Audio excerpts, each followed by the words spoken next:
Est-ce que tu sais pourquoi il y a un décalage entre Israël et la diaspora pour la lecture des parachiotes? Eh bien, j'avais la même question. Parce qu'en Israël, rappelez-vous que Shabbat est tombé samedi. C'était vendredi soir et samedi. Et que le 8e jour de Pessah chez nous, c'était un samedi. C'est bien ça, vous vous rappelez, la Mimouna, c'était samedi soir. Oui, oui. Et par conséquent, le samedi en Israël, c'était pas férié. C'était un jour normal. Donc, ils ont lu la paracha normalement. Et on était en décalage de paracha d'une semaine jusqu'à la semaine prochaine, où on dira à la fois 2 parachiotes et on rattrapera Israël pour pouvoir dire des barim par la veille de Tisha B'Av. Alors, est-ce que ça arrive tous les ans, ça? Non, c'est assez exceptionnel. Mais encore une fois, s'il y a un Shabbat en Israël, si un Shabbat est un 8e jour de fête, soit Pessah, soit Sukkot, je ne sais pas si ça peut se faire pour Sukkot, je ne peux pas vous répondre, ou Shavuot même, eh bien, on a un décalage. Et c'est pour ça qu'on a ce qu'on appelle des parachutes mechoubarot. On a 2 parachutes, l'une derrière l'autre. Oui. Et puis, on en lit 2 à la fois. Alors, on aurait pu le faire avec bien avant. Choukad, Balak, souvent sont jumelés. Et on a préféré cette année, je ne sais pas pourquoi, attendre Matot Masré, c'est-à-dire la paracha qu'on lira la semaine prochaine. Ça répond à votre question? Oui, merci. Merci. Parfait. Alors, si tel est le cas, eh bien, on va démarrer. Ok, c'est bon.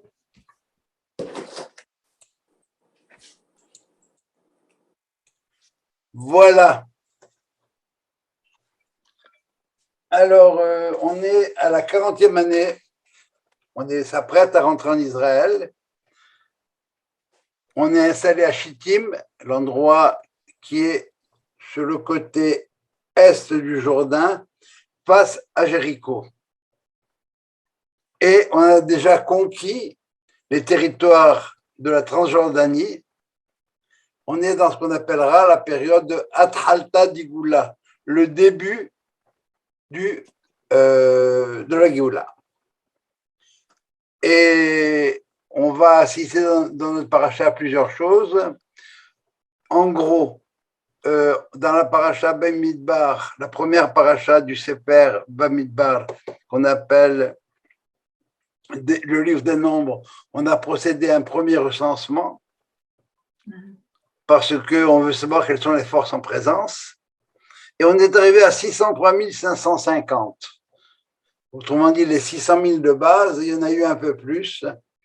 Dans notre paracha, le décompte amène qu'on a 601 730. Ne me demandez surtout pas, s'il vous plaît, où est passée la différence. Mais il y a quand même une grosse différence entre la paracha, le recensement qui est fait au début du livre des nombres, c'est que le recensement est fait par famille, mais on ne donne aucun détail sur les familles. On nous dit, pour telle tribu, il y en avait tant. Pour chaque tribu, il y en avait tant. Et au total, ça fait 603 550 avec 22 000 lévi'im en plus. Tandis qu'ici, on a une paracha qui va nous donner le décompte par famille. Par famille, dans chaque tribu. Et avec un ajout un peu particulier, vous serez sensible à la lecture de la paracha. Par exemple, on va dire, pour Shimon, Simon, Mishpahat Shimoni. Au lieu de dire, mais pour Shimon, eh bien, la famille, Mishpahat Shimon. Pourquoi Shimoni? Et c'est la même chose pour toutes les 12 tribus et pour chacune des familles qui composent les 12 tribus, à une exception. On dit les Yimna, Mishpahat Yimna. Alors, qu'est-ce que ça signifie ça? Rachim va nous le dire. C'est que on vient d'avoir un épisode assez douloureux avec les filles de Midian. Et puis, est-ce que la pureté des familles est intégrale? Elle est restée comme elle devait être? Ou est-ce qu'il y a eu vraiment une corruption? Et à ce moment-là, les Chachamim vont remarquer que Dieu atteste que cette famille-là, elle est encore cachère, elle est cachère. Et la preuve, c'est qu'il ajoute avant chaque nom de tribu, avant Shimon, il commence par Ha-Shimoni, le He d'abord, et il ajoute un Yud à la fin, Ha-Shimoni, He, Yud. C'est clair? Sauf pour une tribu, Yimna. Pourquoi? Parce que Yimna, au début, il y a un Yud, et à la fin, il y a un He. Donc, il n'a pas besoin de rajouter son nom pour attester la pureté familiale.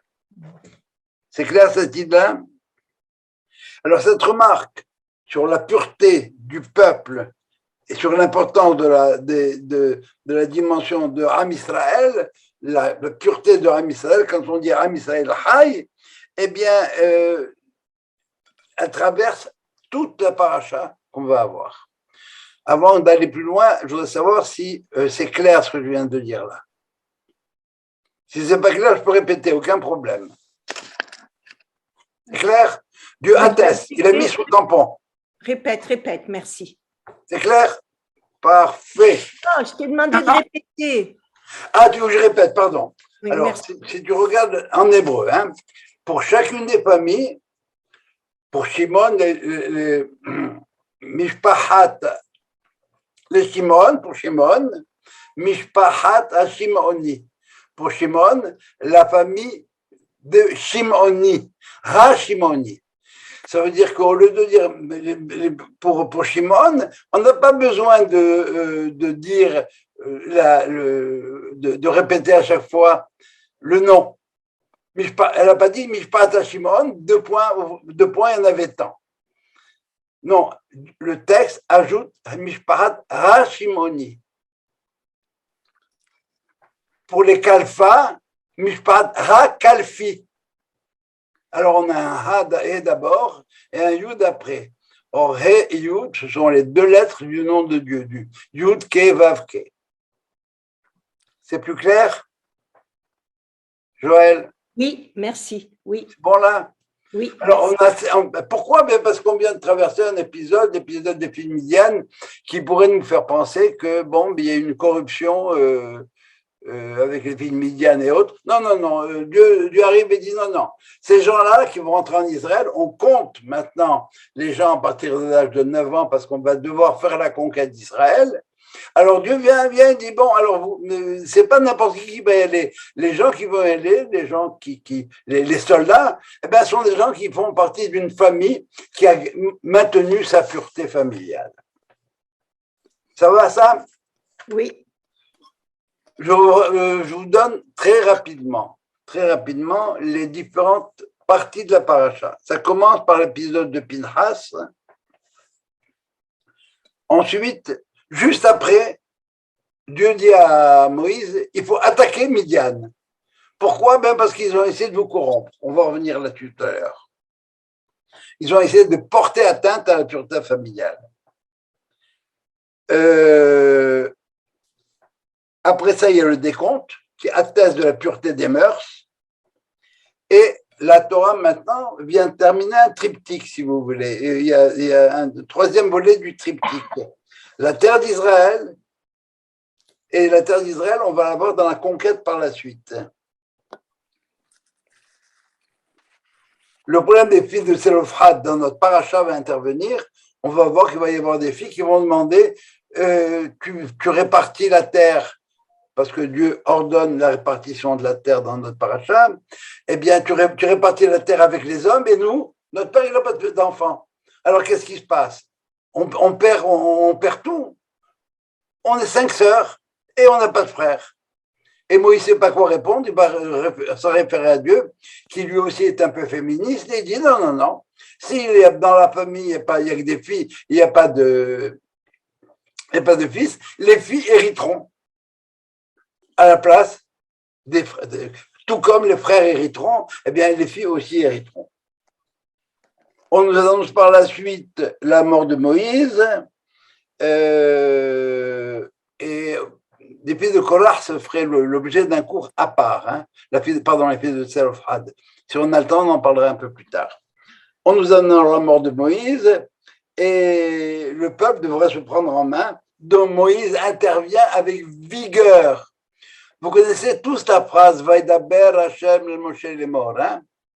Il y a une exception. C'est Vaidaber Moshe Hashem les morts dans notre paracha. Vaidaber, c'est la chose cachée. C'est une façon dure de parler. Vayomer, c'est tendre, c'est doux. Amor, le amor, comme disaient les Italiens, c'est quelque chose de doux, hein, l'amour. Vaidaber, c'est dibour. On s'adresse à quelqu'un. On est presque en conflit avec ce quelqu'un-là. Au début de la création, on va Yomer Elohim Or. Au début, c'est Dieu parle amor. Pourquoi il n'y a personne pour contredire? Vaidaber, là, ça discute. Et Rachel va nous dire, Moïse dit à Dieu, alors dis-moi toi, oui ou non, tu vas nommer un successeur? Tu dis que je vais mourir, mais est-ce que tu vas nommer un successeur? Et Rachel le dit clairement, c'est Moïse agressif envers Dieu. Et Dieu répond, bon, très bien, tu veux t'occuper des successeurs du peuple, dis à ton peuple ce qu'il faut qu'il fasse avec moi, et suive, à la fin de la paracha, toutes les corbanotes, toutes les offrandes qu'on devait apporter au moment des fêtes, mais cette offrande qu'on devait apporter au temple de Jérusalem à tous les moments, ce qu'on appelle tous les moussaf, tous les moussifim, à part le sacrifice quotidien, eh bien, ça a amené Israël au temple et le peuple se retrouvait et il avait même une mitzvah qui s'appelle la mitzvah de Reaya, 3 fois par an. Il fallait que les gars du nord et les gars du sud se retrouvent sur le temple pour se dire Shalom Aleichem. On fait partie du même peuple. L'importance de Am Israël est mise en exergue, si vous voulez, dans cette paracha. Ça va? Alors, on a Eretz Israël dont on va nous parler par la suite, dont Dieu parle au moment de la répartition des terres, avec l'idée de Selofhad. On a Am Israël avec toute la notion de pureté qu'on va étudier tout de suite, la pureté de ce qui s'est produit avec Midian. Et on a Torah d'Israël, eh bien, le lien qu'on peut avoir avec tout ce qui est Torah qu'on a vu dans la parole précédente. Voilà. Alors, ce que je voudrais faire aujourd'hui, c'est analyser le premier point de la paracha, qui est l'histoire des Midianites. Bilam, comme on l'a vu la semaine dernière, n'a pas été capable de détruire Israël.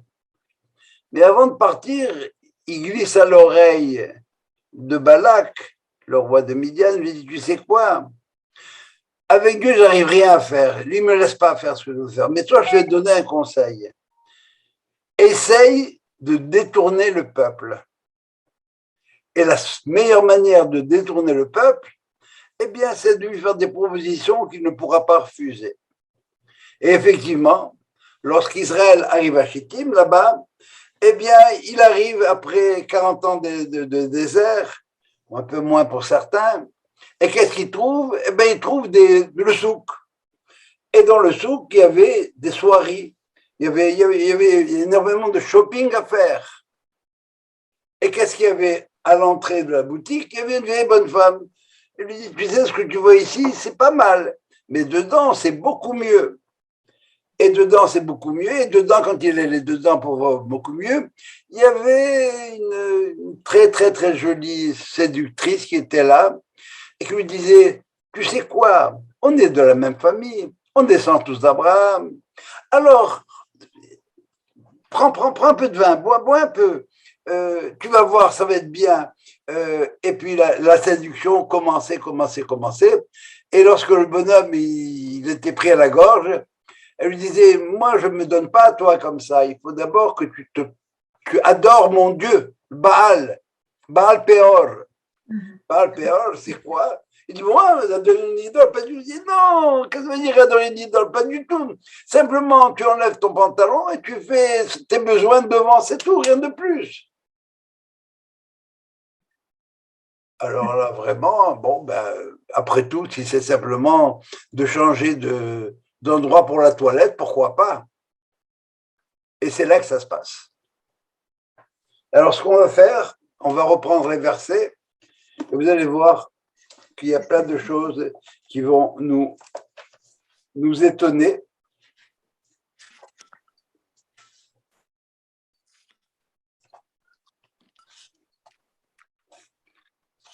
C'est la fin de la paracha de la semaine dernière. Hein. Israël s'est établi à Chittim. Alors voilà ce que dit le texte. Israël s'est établi à Chittim, je vous l'ai dit, c'est en face de Jéricho. Et le peuple a commencé à se prostituer avec les filles de Moab. Bon, elles ont appelé le peuple pour faire des offrandes à Dieu. Le peuple a mangé et s'est prosterné devant leur Dieu. Ça veut dire qu'ils ont commis l'adoration de Baal Péror, ils ont simplement fait leurs besoins, rien de plus. C'est pas une idole particulière qui demandait des sacrifices humains, pas du tout. Viens, fais ce que tu as à faire, au lieu de faire aux toilettes, fais-le là devant moi. Vous remarquez ici que le texte va dire le peuple a mangé, et le texte ne dit pas le peuple a bu. Pourquoi? Parce que, selon une certaine lecture, Bilam leur avait dit ne les faites pas boire, parce que s'ils ont bu, ils pourront prétexter, argumenter l'ivresse. Ne les faites pas boire. Ils feront ce qu'ils feront en toute lucidité. Et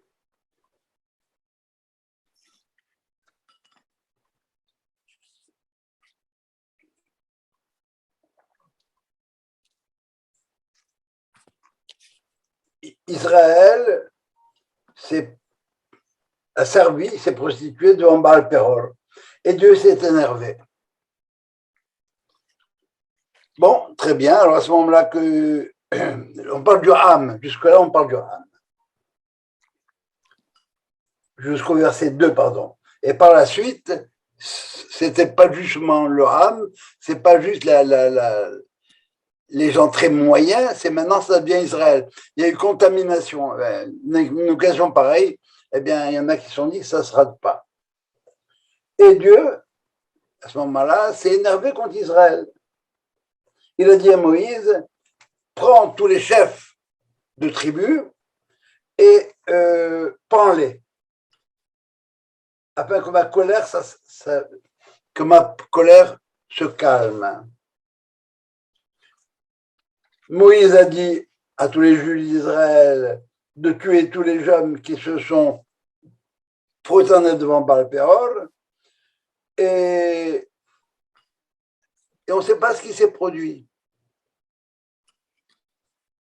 Et à ce moment-là, et voilà ce qui arrive, un homme des Béné Israël, on ne dit pas son nom encore, est arrivé. Alors ce qu'il a fait, c'est qu'il a pris une femme midianite. Par la suite, on va apprendre que cet homme, c'est le chef de la tribu de Shimon. C'est pas n'importe qui. Le Midrash va nous dire que les gens de la tribu de Shimon vont aller le voir, lui dire quoi, on est en train de nous massacrer, et toi tu dis rien, et tu fais rien. Alors qu'est-ce qu'il a fait? Il a pris, il est allé prendre la fille du roi, Cosbi Batsour, la fille du roi de Midian, par les cheveux, et il a traversé tout le camp. Et je peux vous dire que la fille de Batsour, eh bien, elle n'était pas habillée de sniout. Elle n'avait pas les vêtements de Bnei Brak. Hein? Elle n'avait même pas le masque du Covid. Vous avez compris ce que je veux dire? Et il a amené la fille de la Midianite devant Moïse et devant tout le peuple, alors que tout le monde pleurait. Alors, ici, il faut savoir une chose, c'est que l'accouplement avec une Goya n'est pas interdit par la Torah. Ce qui est interdit, c'est de l'épouser. L'otitchatem bam. Même si elle est mariée? Si elle est mariée, elle n'est pas mariée pour moi, le juif, parce qu'elle n'était pas mariée sous la choupa. Je comprends. C'est avec une goye. OK? La notion d'adultère, c'est avec une femme mariée à l'aider choupa avec Kiddushim. Et à ce moment-là, peux vous poser la question, pourquoi est-ce que Dieu s'énerve? Pourquoi est-ce que Dieu, à ce moment-là, intervient? Pourquoi cette colère? Quelqu'un veut me répondre?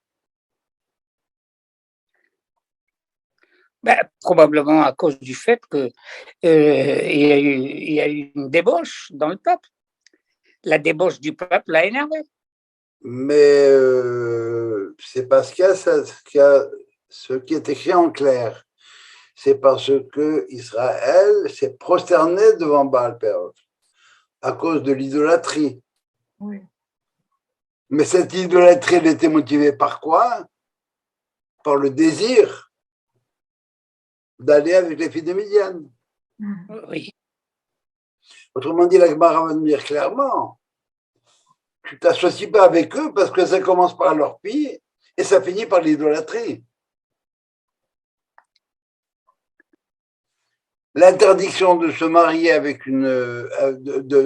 d'abord des rapports avec une non-juive a été établie clairement par le Beth Din des Hashmonaïm. C'est bien après tout ça que ça se passe. Alors, pour Moïse, si vous voulez, il y a un problème ici. Le gars est arrivé, on va l'appeler Zimri parce que maintenant on sait comment il s'appelle, est arrivé avec cette fille-là, où est-ce qu'elle est allée? Devant le tabernacle. C'est de la provocation quand même. C'est beaucoup plus que de la provocation. C'est, d'après les Midrashim, c'est très bien pensé pour lui. Il dit à moi, dis-moi, est-ce que cette fille-là, moi, elle m'est permise ou pas? Et si tu me dis à moi qu'elle n'est pas permise, pourquoi toi tu as épousé Tsipora qui est une fille de Midian? Il oublie de dire qu'il a épousé Tsipora avant Matan Torah, hein? Mais ça joue pas. Alors, Moïse ne sait pas quoi répondre. Et certains Chachamim vont dire, quoi? Toi, tu as épousé la fille de Midian, Tsipora, pour faire le tikkun de Midian. Mais moi, je veux faire le tikkun de Midian, moi aussi, à ma manière. Laisse-moi faire ce que j'ai à faire. Sauf que maintenant, entre-temps, on a eu la Torah, on n'a pas le droit de le faire. Autrement dit, il aurait voulu se marier avec cette fille-là. Ça, tu présumes. Non, pas au fait qu'il voulait avoir des relations, c'est qu'il voulait se marier. Il voulait prendre cette fille-là et la rentrer dans Klal Israël, dans Am Israël, pour pouvoir la rendre cachère. Okay. Et on va aller plus loin. Moïse, quel est le problème? Tu me dis que Dieu est partout. Mais s'il est partout, il est même dans ce que le Baal Péor demande. Il est même dans les excréments que je fais devant lui. On peut l'avoir partout. Dieu ordonne, et Moïse ordonne de tuer tous ceux qui se sont adonnés à l'idolâtrie. On ne parle pas de Giloé Arayot. Et à ce moment-là, Pinchas, Ish de la tribu de Shimon, qui va voir Moïse et qui lui fait tout son argumentaire. Et je vais aller plus loin. Tu ne veux pas qu'on fasse ça dans le camp des Midianites, parce que là-bas, il y a de la Avodah Zarah. Toi, Moïse, tu n'es concerné que par la Avodah Zarah. Tu es un technicien de la loi stricte. Mais on va le faire devant le tabarnak. On va le faire devant le Beth Amikdash. On va rendre ça cachère.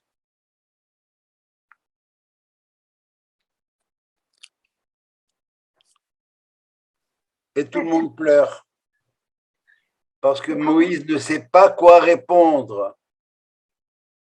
Il est coincé. Il a perdu ses moyens. Il est attaqué directement. Et dans ce cas-là, sa mémoire lui fait défaut. Et le texte Moïse n'était pas imprégné de l'esprit divin.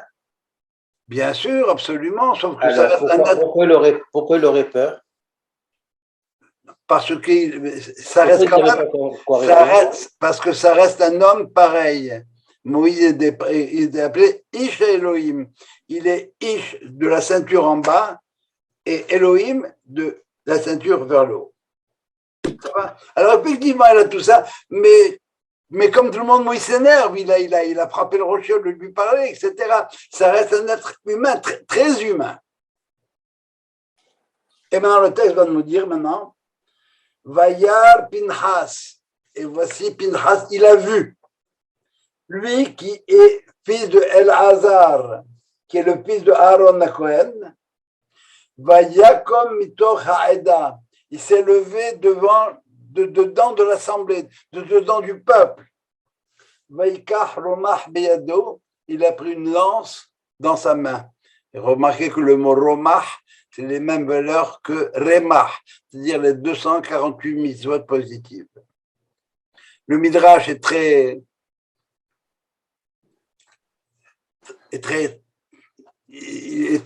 précis. Il a dit, tu n'as pas le droit de rentrer au temple avec une arme. Et puis non seulement ça, il y avait les 24 000 personnes de la tribu de Shimon qui étaient là et qui faisaient barrage. Alors il a fait semblant de boiter en se faisant sur sa canne. Et ils lui ont dit, où tu vas toi? Il dit, pourquoi? Moi, je n'ai pas le droit. Et il y a une jolie fille là-bas, je veux y aller aussi. Vayabo Harish Israël et la Kuba, il est arrivé là où ils étaient en train de copuler. Vaytkor et Shenem, il les a transpercés les deux, l'homme et la fille. Vateatzara Magefa. Et là, le fléau s'est arrêté.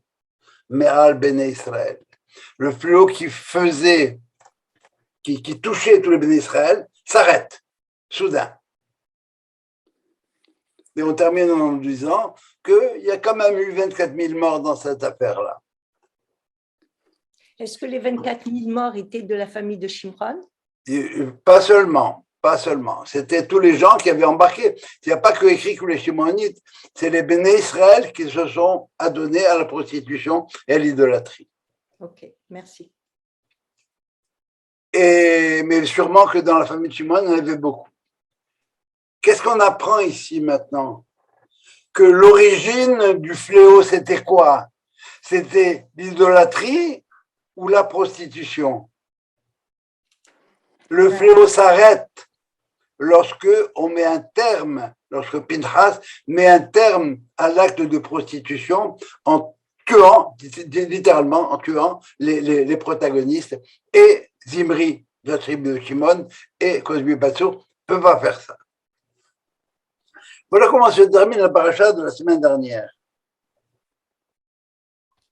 Alors le Midrash va arriver, la Gemara va arriver, va nous dire Vayar Pinhas. Pinhas, c'est quelqu'un du peuple, quelqu'un qui réagit. Et qu'est-ce qu'il a vu? Plusieurs réponses. Rab nous dit, il a vu ce qui se passait et s'est souvenu d'une règle. Il a dit à Moïse, moi tonton, c'est pas toi qui, en descendant du mont Sinaï, nous a appris une chose? Aboel Aramit, Kanaim Pogaimbo. Celui qui a des rapports avec une araméenne, eh bien, ce sont les zélateurs qui s'en chargent. Ils règlent leurs problèmes. Et d'après le Midrash, Moïse lui a dit, bon, ben écoute, celui qui lit une missive va l'accomplir. Alors, qu'est-ce que tu as à faire? Shmuel nous dit, il a vu qu'il y avait un Hilul Hashem. On était en train de faire des choses qu'on ne fait pas devant quoi? Devant le tabernacle.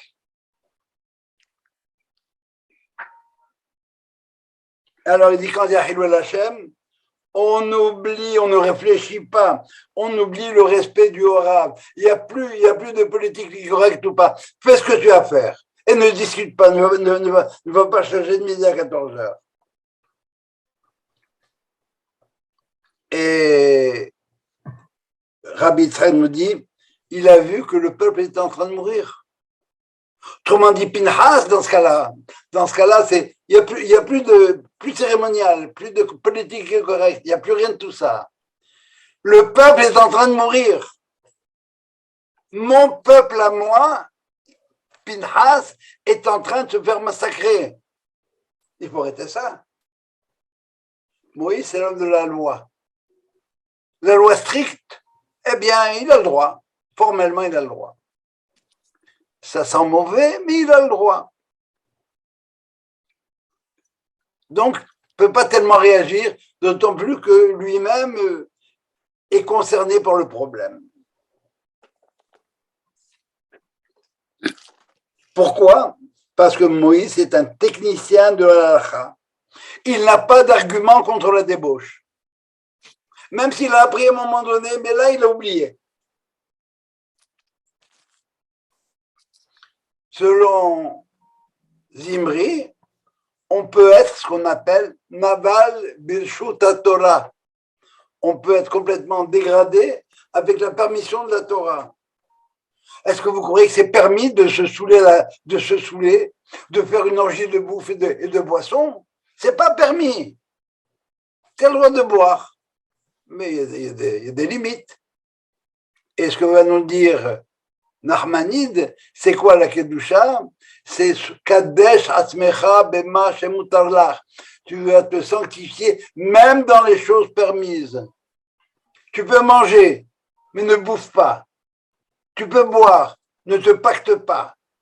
Tu peux avoir des rapports avec ta femme, mais ne sois pas comme un coq derrière elle, etc., etc.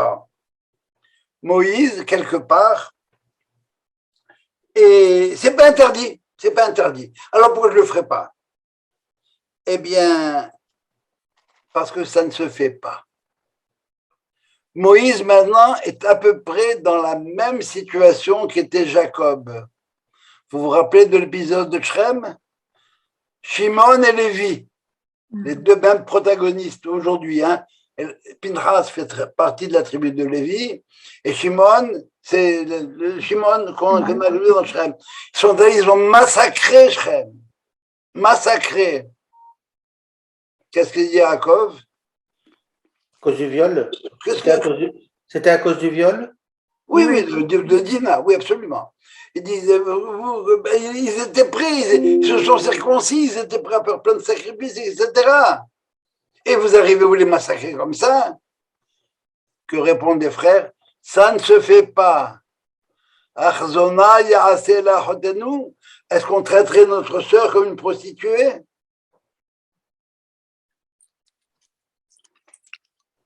C'est la même chose avec les rabbins qui n'ont pas réagi à l'époque des Hashmonaïm. Quand il y a eu quand les Grecs ont imposé que la première nuit de noces, la mariée l'a passée avec l'officier grec, les rabbins n'ont pas réagi. Pourquoi? Ben, malasot. C'est comme ça, c'est ça où on meurt. On est sous l'emprise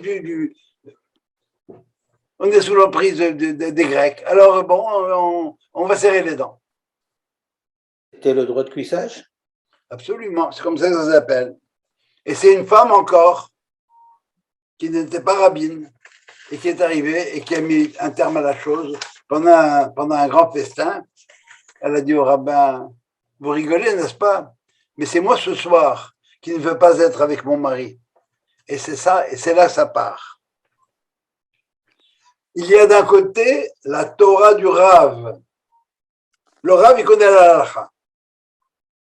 Mais aussi la Kedusha du peuple. Le légalisme à outrance, c'est quelque part un peu néfaste. Je vous ouvrir une parenthèse, mais ne m'interrogez pas là-dessus. Aujourd'hui, le problème des Hagounot, les femmes qui ne peuvent pas avoir leur guette, par qui il a été résolu? Par le peuple. Ils ont fait passer des lois à l'intérieur de la Knesset, disant qu'on pouvait user de stratagèmes pour coincer un mec en Israël tant qu'ils n'ont pas le guette. C'est pas le Bedin qui a fait cette loi-là. Le Bedin, il a dit, OK, c'est bon, on passe comme ça. Qui privilégié pour bien connaître la halakha, pour bien comprendre la halakha, c'est quoi le meilleur canal? C'est papi-mamie. Et il se trouve qu'il y en a qui ne mangent plus chez papy, mamie, parce que je ne suis pas sûr que la fourchette est allée au mikvé ou autre chose. On ne laisse pas passer sale juif. Mais où est-ce que c'est écrit qu'on ne laisse pas passer sale juif? On ne laisse pas passer BDS. Mais où est-ce que c'est écrit qu'on ne va pas laisser passer BDS? La fierté d'être juif, ça s'apprend à la maison. Am Israël, ma fibre juive, pourquoi est-ce que même dans une famille assimilée, j'ai connu au Maroc des gens qui ne faisaient même pas kippour, mais le gars, lorsque sa fille a épousé un goy, il a fait les 7 jours de deuil. La halakha du Rav est une halakha logique, rationnelle, cérébrale. La kedusha du Ham, c'est d'ordre viscéral. Est-ce qu'on peut... J'étais en prise avec Emmanuel la semaine dernière, mais tu sais, papa, j'ai pris mon billet pour le dimanche. Je dis, mon fils, ce jour-là, c'est le jour du 9 Av. Oh là là là là là là. Il n'y a pas moyen de... Je lui dis, bien sûrement moyen. Il a demandé à des rabbins, etc. Formellement, ils lui ont trouvé un pétard. Oui, tu peux voyager, à la limite, tu vas perdre beaucoup d'argent si tu reportes, etc. Il n'était pas à l'aise. Il n'était pas à l'aise. Il a changé son billet. Et mais là, les choses se sont arrangées de manière extraordinaire. Il avait pris des nuits d'hôtel non remboursables, elles ont été remboursées, etc. Tout ce que vous voudrez. Balak, comme on l'a lu tout à l'heure, ça se termine par quoi? Par il y a eu 24 000 morts dans cet épisode-là. Est-ce que ce chiffre de 24 000 vous rappelle quelque chose? Oui, les élèves de Rabbi Shimon. Les disciples de Rabbi Akiba. Les élèves de Rabbi Akiba. De Rabbi Akiva, pardon. Quel lien? Pourquoi ils sont morts? Manque de respect Ah! Ça veut dire quoi, manque de respect? entre eux. Ça veut dire quoi? Ça veut dire que toi, tu fais partie de Am Israël et je ne te respecte pas. Tu fais partie de mon peuple et je ne te respecte pas.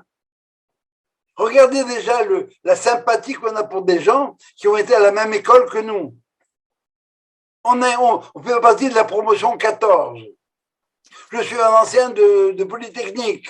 Il y a une solidarité. Comment je commence la prière tous les matins? Ani mekabel mitzvat aseh shel ve'ahavta le'reacha kamocha. J'accepte la mitzvah de le'ahavta le'reacha kamocha. Tu aimeras ton prochain comme toi-même. Ani ohev kol bnei Israël kenafshi modi. Et j'aime chaque être d'Israël comme mon âme, comme mon être. Et on finit par... Et je me prépare à prier devant Dieu. C'est ça ce qu'on apprend dans la paracha Pinchas. L'influx du peuple. Et ça se produit avec les filles de Tselophad. Moïse, il connaît la halakha. Mais celle des filles guéries, on ne sait pas. Mais pas du tout, il faut remettre ça au clair. Et ça commence par quoi? Par les filles de Tselophad. Et Dieu qui dit, oui, tu as raison. Tu as raison. Et les filles doivent aussi hériter. Qui a provoqué cette loi-là? C'est le Bnei Israël, c'est le peuple. Quand tu fais Sarchéni, les gens sont allés voir Moïse et disent, hey, pourquoi tu veux qu'on soit hors du peuple? Parce qu'on n'a pas pu apporter Korban Pessah. Qui c'est qui a institué la loi du Korban Pessah, du deuxième Pessah? Ça vient du peuple. C'est ça, cet amour du peuple, cette fierté. Am Israël Hay. C'est ça ce que nous décrit cette paracha-là. Le zélateur doit lui rentrer dedans. Si le zélateur va consulter un Beddin à ce moment-là, le Beddin lui interdira de faire la chose. Si Pinchas avait raté Zimri et qu'à ce moment-là, Zimri s'était retourné et l'avait tué, il aurait été en légitime défense. Il aurait eu le droit. il faut que la réaction du zélateur soit non réfléchie, viscérale, incontrôlée. C'est ça ce qu'on apprend dans la paracha Pinchas. La puissance de Am Israël.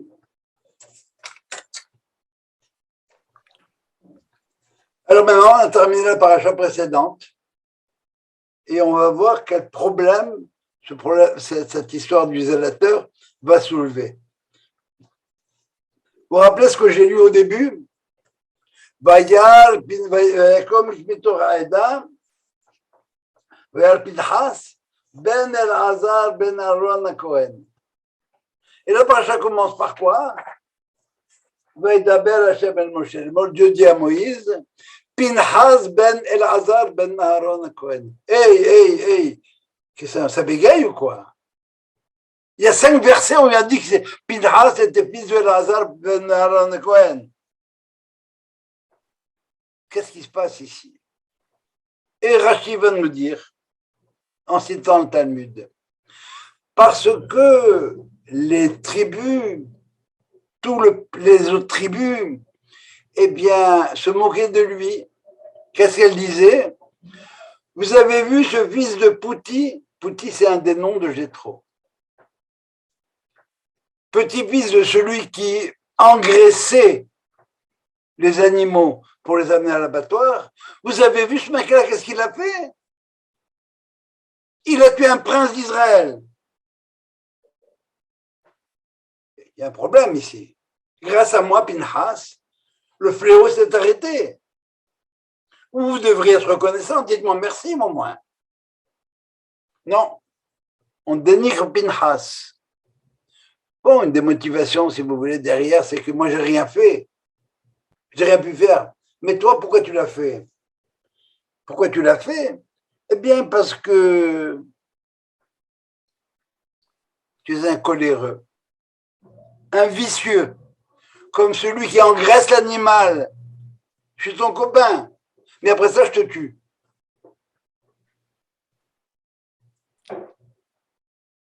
Et pourquoi nous dit Pinchas ben El-Hazar ben Aaron? Ben parce que Dieu dit, non, c'est pas ce que vous croyez du tout. Il est descendant de Aaron à Cohen. Et pourquoi de Aaron à Cohen? Parce que nous dit le Pirkei Avot, Aaron était Ohev Shalom, c'était un homme de paix. Ohev et Aberiot, il aimait les êtres humains. Umkareban, la Torah, il est rapproché de la Torah. On rapproche de la Torah les gens qui en sont loin. Il va chercher. C'est pas celui-là, il n'est pas juif. Celui-là, il est juif, mais il ne va pas à Kippour et à la synagogue. Je n'ai pas de temps à perdre avec lui. Pas du tout. C'est un peu, si vous voulez, une des vocations de Chabad. Tout le monde est très bien. Dès qu'ils accrochent quelqu'un, ils le rendent à la synagogue, ils lui donnent des responsabilités, ils le font monter à la Torah et il est traité comme un roi. C'est un homme de paix, ce Pinchas. C'est Dieu qui affirme. Et c'est pas un coléreux. Et Rachi poursuit. Il s'est mis en colère à ma place, moi Dieu. Il a fait en fin de compte ce que moi j'aurais fait.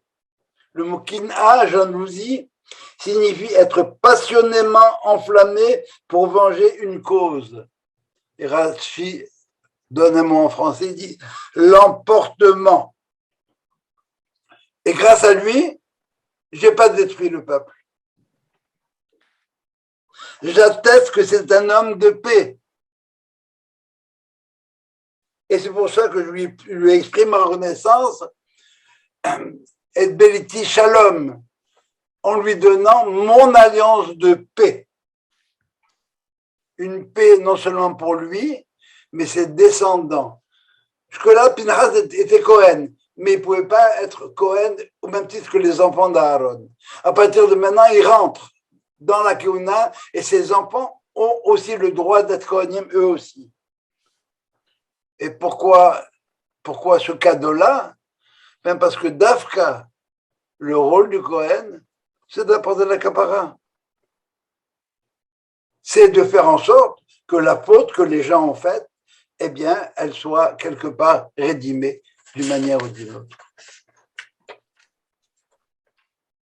Alors, le problème qui est soulevé ici, c'est le problème de la motivation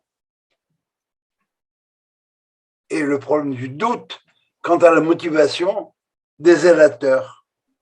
Quel est leur niveau de sincérité? Pour les tribus qui critiquent, mais il a fait ça parce que c'est un vicieux, c'est un coléreux, c'est un emporté. Dieu doit intervenir pour contredire ce jugement erroné. C'est un homme de paix. Ses intentions sont pures. Malheureusement, Dieu n'est pas toujours présent pour intervenir. Il faut un examen scrupuleux de toute attitude extrémiste, même celle qui semble s'exercer de façon désintéressée. Qu'est-ce qu'on peut dire de la violence des gens de Sahel? C'est sûr qu'il y en a qui sont pas nécessairement cachers. Quand ils attrapent un bonhomme, eh bien, il vaut mieux pas être sous leurs pattes. Mais ces gens-là, ils ont vu leurs copains de guerre, comment est-ce qu'ils ont été traités. Ils sont rentrés dans un champ et ils ont vu ce qu'on a fait des organes sexuels de leurs amis. Ils les ont coupés, ils les ont mis dans la bouche avant de les tuer. Alors, comment vous voulez rester impassible par rapport à ça? Manitou raconte qu'il était pendant la guerre, il avait vu un massacre fait par les Allemands, il a vu un curé qui était à côté de lui qui a dit, mon Dieu, maintenez-moi dans cette sainte colère. C'est pas ma nature, mais quand je vois ça, je peux pas rester indifférent. J'ai été touché on m'a dit c'est juif, et j'ai été touché au plus profond de moi-même. À vue d'homme, l'homme exalté, eh bien,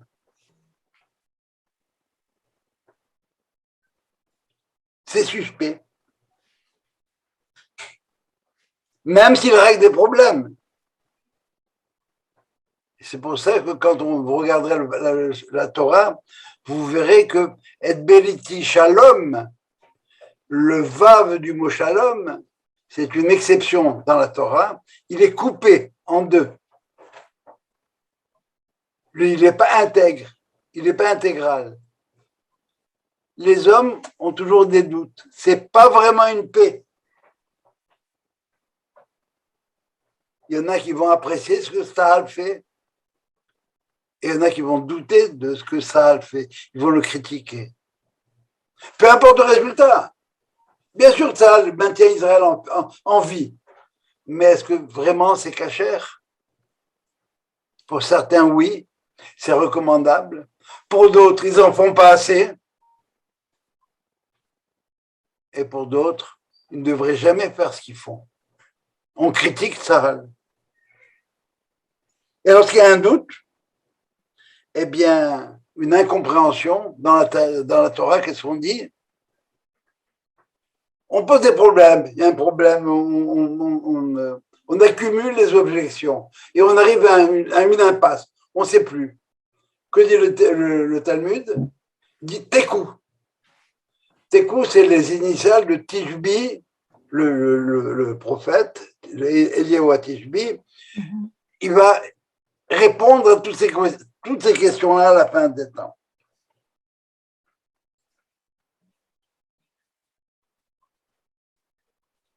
C'est le prophète Eliyahu qui va régler ces problèmes-là. Or, je fais un petit retour en arrière, je reviens à ça. Dans l'épisode de Shrem, c'est bien clair qu'il y avait Shimon et Lévi. Quelles étaient leurs motivations? Pour Lévi, on sait maintenant. Dieu a attesté qu'il était pur.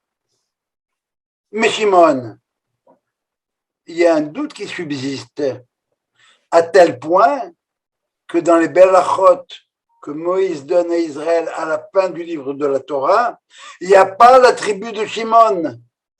Il n'y a pas une belacha pour Shimon, pour toutes les tribus, mais pas pour Shimon.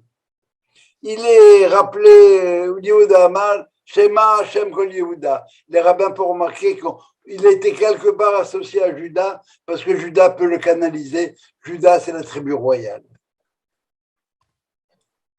Dans les Belachot de Yaakov, Shimon et Lévi Achim. Shimon et Lévi sont deux frères. Quel est Hamas Mechlotem, c'est des violents. Je ne veux pas être associé avec eux.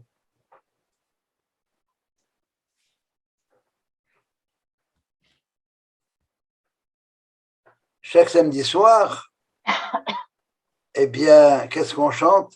Eliyahu Hanabi, Eliyahu Tishvi. Et qu'est-ce qu'il vient faire Eliyahu ici? Il vient de louer les mérites d'Israël. Il vient décompter les mérites d'Israël. Sa sainteté collective d'Israël. La sainteté de l'âme divine qui réside dans tout Israël, même parmi les plus vides, même parmi les plus bidons. Qu'est-ce qu'on nous dit maintenant? Pinhas ou Eliyahu. C'est la même, si vous voulez, c'est la même motivation des uns et des autres, l'amour d'Israël. C'est lui aussi qui est présent à chaque Brit Mila pour rappeler l'importance de ce geste d'alliance qui a été si souvent négligé et profané à Shittim. Et à travers pendant toute la période du désert, la Mila, on avait un peu mis ça de côté. Et comment se terminent les prophéties d'Israël? Iné Anochi Sholach Lachem et Eliyahu Hanabi. Rappelez-vous, Eliyahu et Pinchas, c'est la même âme, c'est le même prototype. Qu'est-ce qu'il va faire? Veheshiv lev avot al banim. Il va quoi?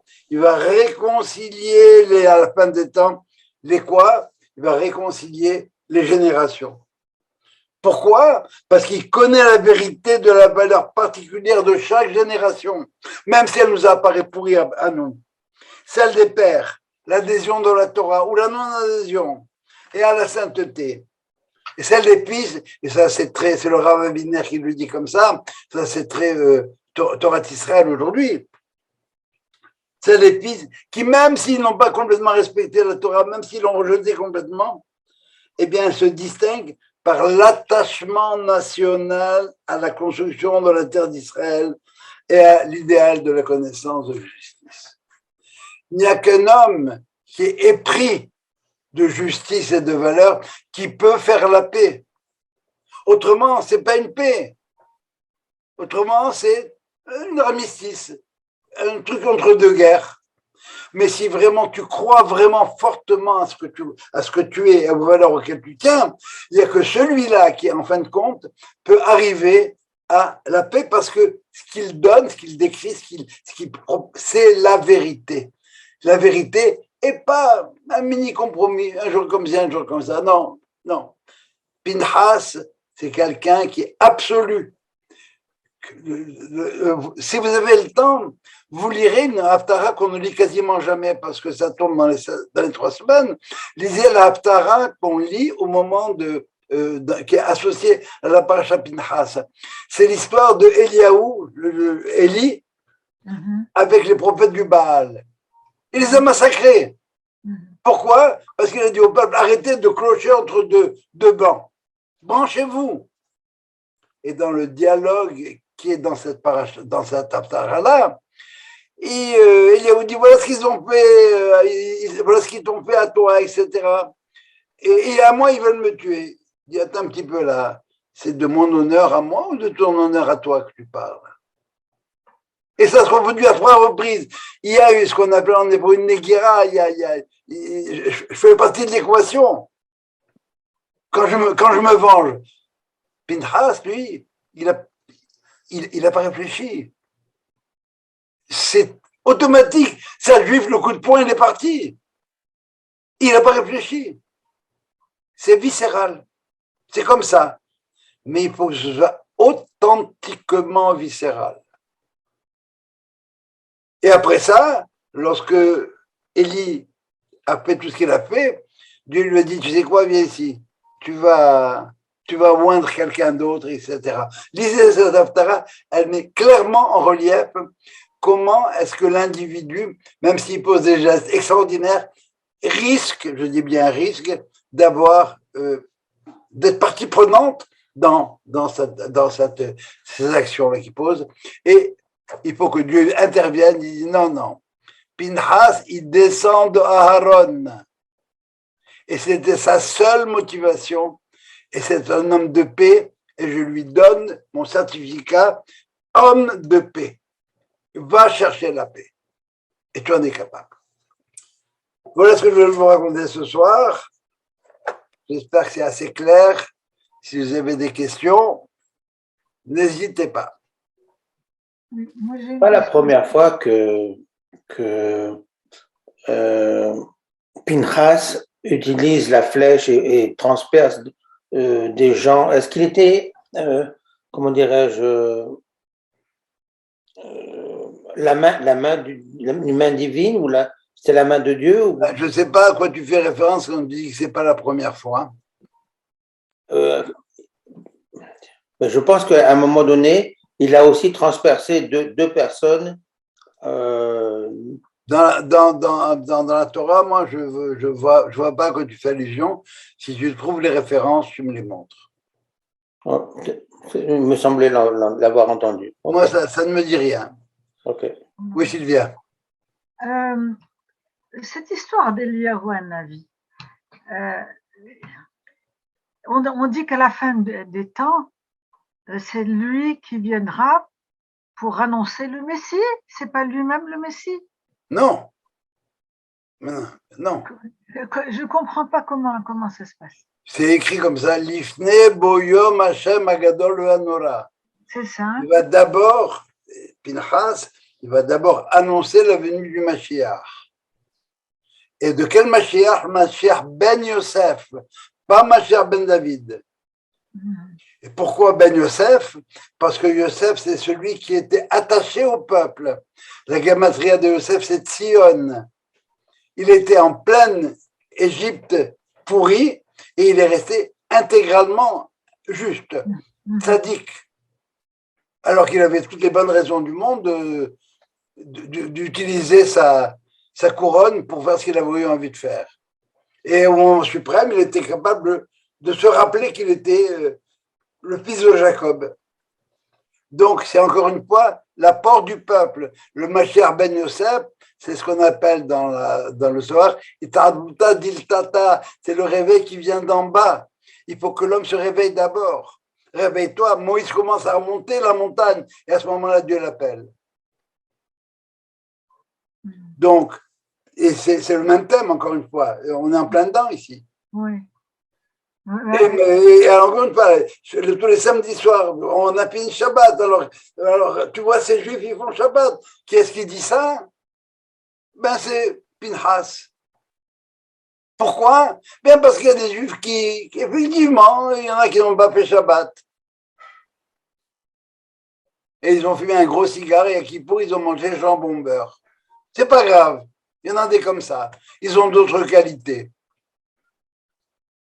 Et il est là pour la Brit Mila, pour rappeler l'importance de la pureté familiale dans Am Israël.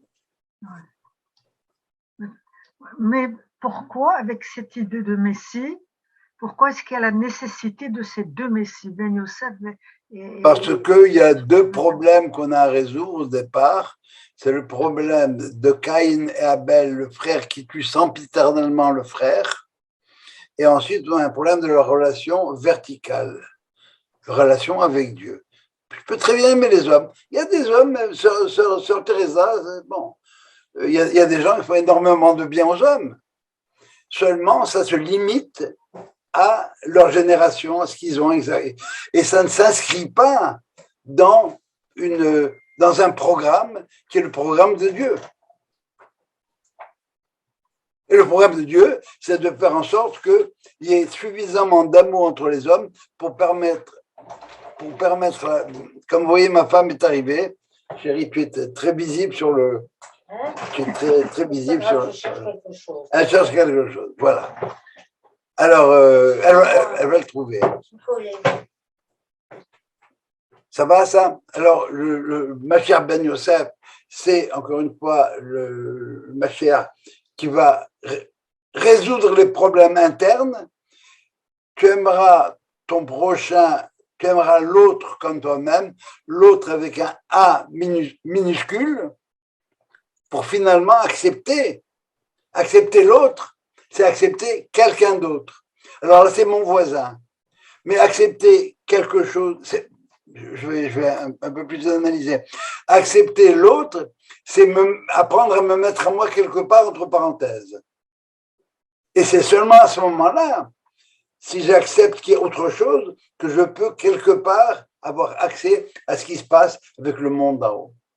Quand je règle les problèmes de société ici, que je n'ai pas d'idée entre guillemets religieuse, je ne fais pas pour le programme de Dieu, eh bien, ça va, je règle, c'est ponctuel. Est-ce que ça mène quelque part? Est-ce que le monde, l'histoire que je suis en train de vivre, je fais énormément de bien autour de moi. Mais est-ce que l'histoire que je suis en train de vivre, elle va s'arrêter avec moi? Ou est-ce qu'il y a quelque chose de plus cosmique, si tu veux? Et c'est ça ce que le Mashiach Ben David va venir. Bon, très bien. Alors maintenant, les hommes ont été capables de se faire une place entre eux dans ce monde-ci. Eh bien, peut-être que maintenant, je peux aller m'asseoir avec eux et leur dire que les valeurs pour lesquelles, les valeurs auxquelles ils sont sensibles, eh bien, sont des valeurs qui transcendent ce qu'ils ont pu croire jusqu'à présent. Et c'est les valeurs avec un V majuscule. Ça me rappelle-toi, on a toujours 3 problèmes. Problème de moi avec moi, ça c'est individuel. Et si j'ai des doutes, eh ben, le Mashiach, il va venir m'aider à les résoudre. J'ai des problèmes avec toi, problèmes horizontaux, ça c'est Mashiach Ben Yosef. Yosef, pourquoi Ben Yosef? Parce que c'est celui qui a amené la paix avec ses frères qui avaient essayé de le tuer. Et malgré ça, bon, il était capable de passer outre ça. Et Mashiach Ben David, Yehuda, c'est celui qui reconnaît qu'il y a autre chose. Il a reconnu que ce qu'avait fait Tamar, qui n'était pas très recommandable, elle s'est fait passer pour une prostituée pour avoir un enfant, eh bien, c'était quand même lui, il était responsable. Il a reconnu ça publiquement. Et par conséquent, c'est quelqu'un qui est capable, Yehuda. Maintenant, quand il est né, sa mère a dit, apparemment, Odeh Hachem, je vais remercier Dieu. Je sais que ce que je le reçois d'en haut. Ça va? Merci. Est-ce qu'il y aurait d'autres questions? Jo, Oui.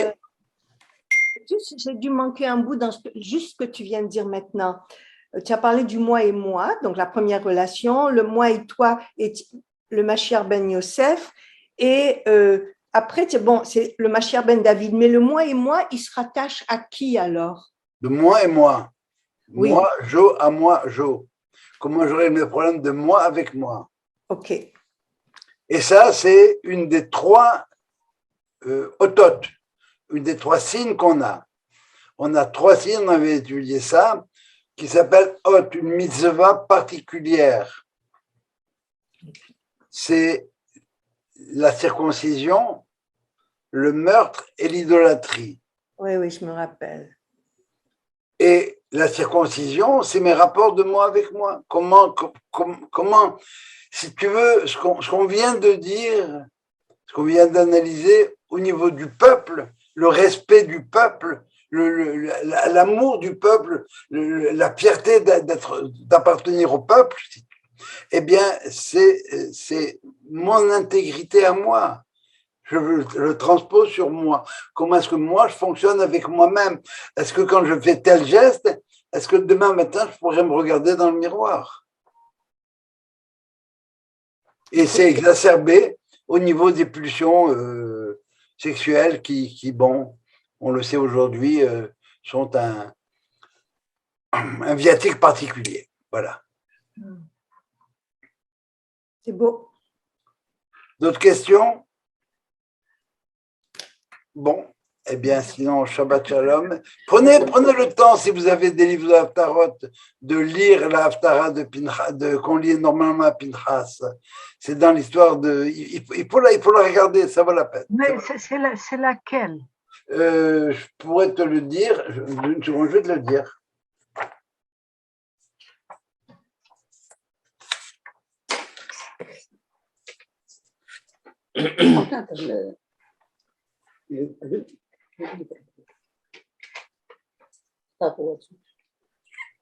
C'est dans les Rois 1.